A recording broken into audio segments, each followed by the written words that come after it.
Trên tay mình đang là con camera Dahua A1. Con này thì nó ra mắt lâu rồi anh em ạ, chứ không phải là mới ra mắt nữa, đã ra mắt hơn 1 năm rồi.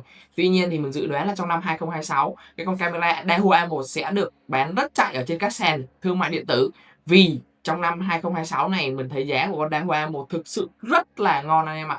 Như các bạn biết thì con camera quốc dân có mã là iMount A32 này, từ đầu năm 2026 giá tăng rất cao và nhiều cửa hàng thì ngưng nhập con này vì sợ là khi mà nhập về có một thời gian nào đấy thì nó sẽ xuống giá thì sẽ lỗ. Giữa cái tình cảnh camera iMount A32 đang lên giá chóng mặt thì con camera Dahua A1 cũng được xem là anh em một nhà với con camera iMount A32 lại có giá khá là dễ chịu. Các bạn xem mình săn cái kiện hàng Dahua A1 này có giá loanh quanh tầm 300.000. Đó, 300.000 này thấy không? Trong khi đấy để mua được con camera iMount A32 ở thời điểm này phải từ 490 trở lên. Chênh lệch cực kỳ khủng khiếp luôn, phải từ khoảng 40%. Tuy nhiên thì mình tin rằng là giá con Dahua Hero A1 này nó cũng sẽ nhanh chóng tăng giá theo cái xu thế chung thôi. Bạn nào săn được giá nào rẻ thì mừng lúc đó. Con này nếu như bạn nào săn được giá dưới 400.000 là cũng đã rất là ok rồi. Bây giờ cùng mình khui cái kiện hàng này ra nhé.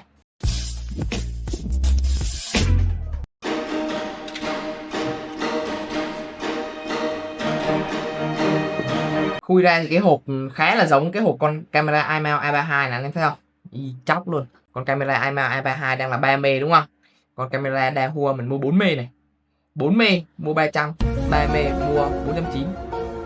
Gần như nhau. Hời phết. Con này nó cũng đầy đủ các chức năng anh em à. Có nhận diện chuyển động người này, tự động theo dõi này, chế độ riêng tư này, xoay 360 độ này, đàm thoại 2 chiều này, rồi các tính năng nâng cao. Đấy, đầy đủ hết. Bên đây là con camera Dahua Hero A1, còn bên này là con camera iMount A32. Anh em nhìn thấy gần như là tương tự nhau, giống nhau đến 90%. Con Dahua Hero A1 thì có thêm cái viền vàng, nó cũng giống như mấy cái dòng iMount mà mã 4 mê cũng có cái viền vàng luôn anh em ạ. Tại con này 3 mê chắc không có thôi. Cái chân đế nó cũng giống nhau luôn này. Trong video ngày hôm nay chúng ta sẽ tập trung đánh giá con Dahua Hero A1 này có đáng mua so với con iMount A32 không. Ngoài cái giá tiền ra, mình đã lắp đặt con Dahua Hero A1 với con camera iMount A32 cùng một vị trí, cùng một góc nhìn luôn.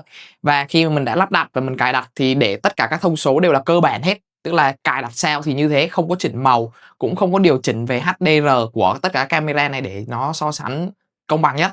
Đây mình sẽ so sánh hai con camera này để anh em dễ dàng lựa chọn ha. Đầu tiên thì chúng ta nói đến cái độ rộng của cái khung hình. Hai con camera Dahua Hero A1 và con camera iMount A32 nó đều có cái thấu kính là 3.6mm, cho nên là cái độ rộng về cái khung hình là gần như là tương đồng nhau.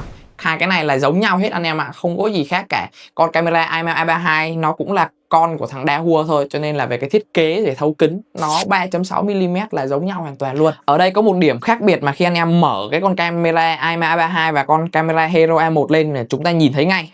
Đó là về cái chất lượng ánh sáng trên con camera iMount A32 nó sáng đều khung hình hơn, nó sáng hơn so với con camera Hero A1. Đây là cái điểm khác biệt then chốt ở trên con camera Hero A1 với con camera iMount A32 về cái phần cứng. Trên con camera Dahua được thiết kế sử dụng cảm biến hình ảnh có kích thước là 1/3.2 inch, nhỏ hơn cảm biến hình ảnh có kích thước là 1/2.8 inch trên camera iMount. Cho nên là cái ánh sáng đi qua mà cái con camera iMount A32 nó thu được sẽ nhiều hơn so với con camera Hero A1. Mình sẽ mở thêm cho anh em một cái ví dụ khác về cái cảm biến. Có thể thấy là con camera iMount A32 nó cho cái chất lượng thu sáng tốt hơn. Khi mà mình tắt bớt ánh sáng ở trong phòng làm việc đi, chỉ để là ánh sáng nền của hai cái màn hình nó hắt vào thôi, thì các bạn thấy là con camera iMount A32 nó vẫn còn giữ được cái ảnh màu. Trong khi đấy là con Dahua Hero A1 nó đã vội vàng chuyển qua chế độ là ánh sáng hồng ngoại ban đêm, chuyển qua chế độ trắng đen luôn rồi.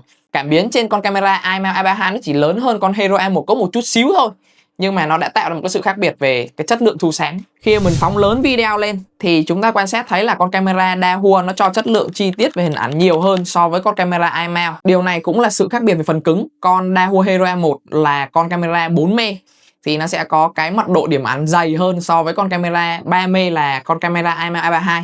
Vì thế thì nó sẽ cho một cái chất lượng điểm ảnh chi tiết hơn. Trước khi qua cái phần so sánh độ trễ, một thông số vô cùng quan trọng trong thế giới camera an ninh trên hai con camera này, thì anh em nhớ giúp mình một like và một đăng ký kênh nhé.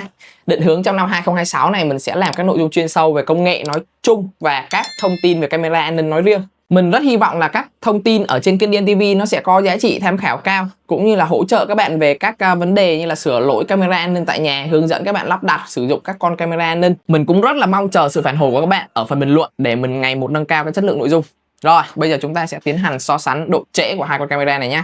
Độ trễ hay còn gọi là delay đó anh em, tức là chúng ta sẽ kiểm tra xem là khi mà có chuyển động trước camera thì mất bao nhiêu thời gian thì cái hình ảnh đó nó sẽ phản hồi vào trên app và chúng ta có thể xem được ở trong chế độ xem trực tiếp. Ở các ví dụ trước thì nếu như anh em nào để ý kỹ thì chúng ta cũng có thể nhìn thấy được nó có cái sự khác nhau giữa con camera Dahua Hero M1 và con camera iMount i32 ở trong cái chế độ xem trực tiếp. Sau khi mình để test tầm 3 ngày và lâu lâu thì mình vẫn vô cái chế độ xem trực tiếp để mình kiểm tra, thì ở tất cả các trường hợp mình kiểm tra, cái con camera Dahua Hero M1 nó cho cái tốc độ phản hồi gần như là ngay lập tức luôn. Trong khi đấy con iMount i32 thì nó trễ lại khoảng chừng 0.5 đến 1 giây. Mình thấy ở trên các hội nhóm thì các bạn cũng tranh luận với nhau là cái con Dahua Hero M1 hay là cái con iMount i32 này nó cho tốc độ phản hồi nhanh hơn. Thì mình thấy là các bạn test, có bạn thì nói là con iMount i32 thì nó cho tốc độ phản hồi nhanh hơn, có bạn thì lại nói là con Dahua Hero M1 cho tốc độ phản hồi nhanh hơn. Theo mình test thực tế, mình cũng đã đổi hai mạng rồi, tại vì nhà mình xài cả hai mạng, thì tất cả các trường hợp mình đổi mạng đều thấy là có con Dahua Hero M1 nó cho tốc độ phản hồi nhanh hơn. Mặc dù Dahua và iMount là cùng một công ty mẹ là Dahua, tuy nhiên thì Dahua cũng là một cái thương hiệu chính, cho nên là về cái tốc độ thời gian phát triển của Dahua nó cũng sẽ lâu đời hơn. Mình không biết là server của Dahua và iMount có sử dụng chung không, nhưng Dahua là sinh ra để hỗ trợ cho các doanh nghiệp lớn, hỗ trợ cho các hệ thống nó có độ ổn định cao, cho nên là mình nghĩ rằng ở trong cái vấn đề mà độ trễ, độ delay thì Dahua thường sẽ chiếm ưu thế hơn. Tại sao anh em lại lựa chọn một con camera xoay để lắp đặt mà không phải là một con camera cố định như là con camera Dahua Hero M1 xoay được này, con iMount i32 là xoay được này? Tại sao? Tại vì anh em muốn là chúng ta có thể tự điều chỉnh góc của con camera linh hoạt mà không cần phải trèo lên con camera, hoặc là chúng ta có thể để cho nó tự chuyển động theo người. Thì vì cái độ delay của hai con này là khác nhau, cho nên là cảm giác khi mà chúng ta điều chỉnh góc xoay ở phía dưới đó nó cũng sẽ khác nhau. Đây là app iMount Live, đây là khi anh em xoay trên con camera iMount, đây là cảm nhận này. Đầu tiên là mở tính năng xoay nha. Đó, anh em thấy nó có một cái độ giật, đúng không nào? Nó có một cái độ hơi giật giật. Còn đây là cái cảm giác khi mà các bạn xoay trên con camera Dahua Hero M1 này. Đó, các bạn thấy không? Thứ nhất là nó gần như là nó phản hồi ngay. Thứ hai là cái độ giật của nó rất là thấp, có khi là nó sẽ không giật luôn. Đó, nó rất là mượt, quay cảm giác nó rất là mượt, rất là dễ chịu. Có một cái tình huống khá là thú vị khi mà tôi test bám theo chuyển động trên hai con camera này. Mặc dù con iMount nó phản hồi về app chậm, tuy nhiên thì các bạn thấy không, nó bám theo chuyển động lại nhanh hơn so với con camera Dahua và nó không bị mít. Còn con camera Dahua thì nó lại thường xuyên bị mất cái đầu anh em ạ. Cái này là tôi đang test trong cái tốc độ di chuyển là khá chậm. Tôi không biết là nếu mà tôi chạy nhanh thì có con Dahua này nó có bám theo được không. Có một cái mà mình thấy con Dahua nó ăn đứt con iMount luôn. Đây là cái app iMount. Anh em thấy mình đang truy cập vào cái con camera iMount i32. Thì khi vào phần cài đặt, về riêng cái phần âm thanh nha, thì cái con camera iMount nó chỉ cho phép chúng ta là bật tắt là ghi âm hay không ghi âm thôi. Nhưng đổi qua thử cái con camera Dahua này, trên con camera Dahua nó cho phép chúng ta có thể vừa tắt mở ghi âm như iMount, mà chúng ta có thể cài đặt được các chế độ âm lượng, im lặng, thấp, trung bình, cao. Ngoài ra chúng ta còn có thể điều chỉnh được cả âm lượng micro, cả âm lượng loa luôn, rất là ghê. Ở đây nó có cả chế độ là giảm ồ âm thanh. Và trên thực tế là khi mình đàm thoại về con camera Dahua thì nó cho cái chất lượng âm thanh tốt hơn, nghe rõ hơn là so với con camera iMount. iMount i32, các dòng mà camera xoay đó từ xưa đến giờ là không được đánh giá cao về cái chất lượng thu âm cũng như là cái chất lượng phát loa đâu anh em ạ. Một số các thông tin thêm để anh em có thể lựa chọn giữa cái con camera Dahua Hero M1 và con camera iMount i32. Ngày trước thì chúng ta có thể add luôn cái con camera Dahua Hero M1 vào trong app iMount Live. Tuy nhiên thì vài tháng trở lại đây là nó đã không cho add như vậy nữa rồi. Đối với con camera Dahua thì chúng ta buộc phải add vô app là DMSS. Đa số các anh em, kể cả mình luôn nha, mình thấy cái app iMount Live nó có cái giao diện cũng như là cái sử dụng nó dễ dàng này, nó cũng đẹp này, và nó thân thiện với người dùng hơn là cái app DMSS kia. Tuy nhiên thì app DMSS trong những cái bản cập nhật gần đây thì nó cũng đã cập nhật để cho nó dễ dàng sử dụng hơn. Cuối cùng là về cái khả năng mở rộng hệ thống thì đương nhiên rồi, Dahua thì khả năng mở rộng hệ thống nó vẫn sẽ cao hơn so với iMount. iMount thì chúng ta đã có hệ thống đầu ghi và một số các thiết bị IoT khác để liên kết.